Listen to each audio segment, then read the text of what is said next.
Has anybody else noticed that nobody really knows how to write strong female characters anymore?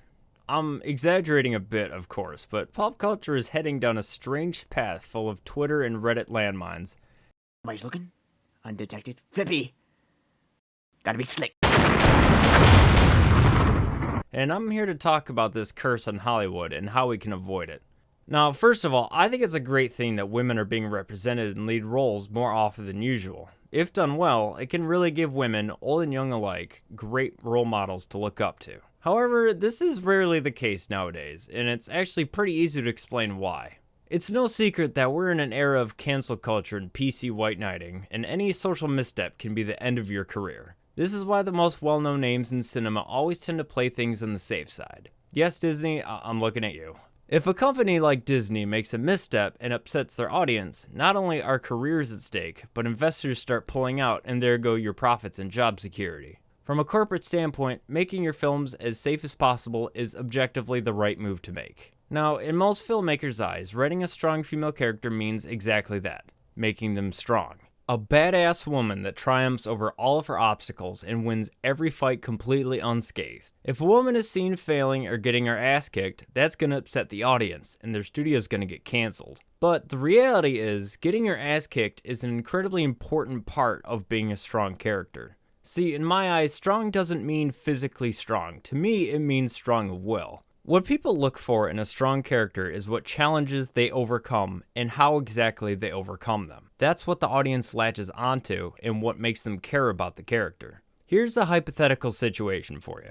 You see a 5-foot skinny girl take on a 6.5-foot muscular man. Now in one scenario, the girl delivers one kick to his jaw and sends him down, finishing him off with a devastating quirky one-liner. Or on the other scenario, where she realizes the size difference, acknowledges that she's outclassed, and forms a strategy to beat him. She uses the environment and her speed to her advantage, takes a few devastating hits, but ultimately beats him. Now the question is, which of those scenarios did you find more interesting? You know nothing about the girl going into this, but you immediately started rooting for the girl in the second scenario more because you wanted to see her overcome the odds. Characters like Captain Marvel and Rey will fall into the scenario 1 category. If your protagonist is seemingly good at everything and they have no problems overcoming their obstacles, what exactly is interesting about that?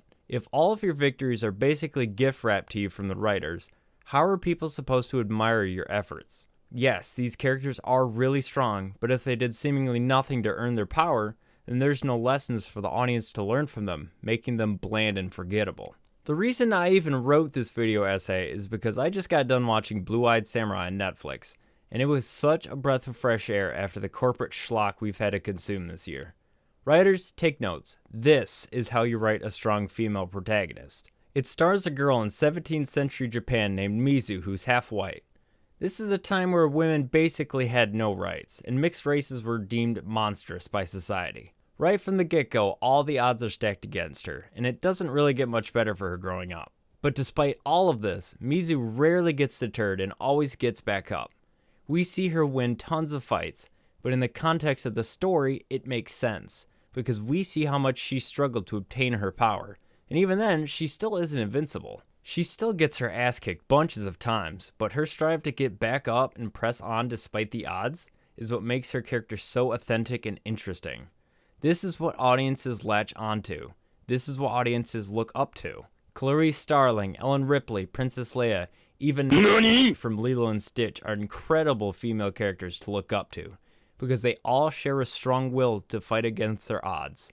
All these characters get defeated, all these characters get scared, and most importantly, all these characters feel human.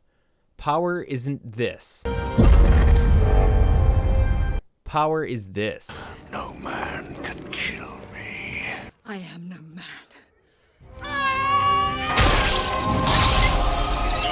Enough of these generic girl boss cardboard cutouts. I want more authentic, kick-ass women back on the screen so I can cheer for them when they've overcome their obstacles. I want characters that set real-life examples and teach meaningful lessons back on the screens. Hopefully, we'll see a turning point soon with how characters are written, but until then, please watch Blue-Eyed Samurai. Thank you guys. That'll be all from me.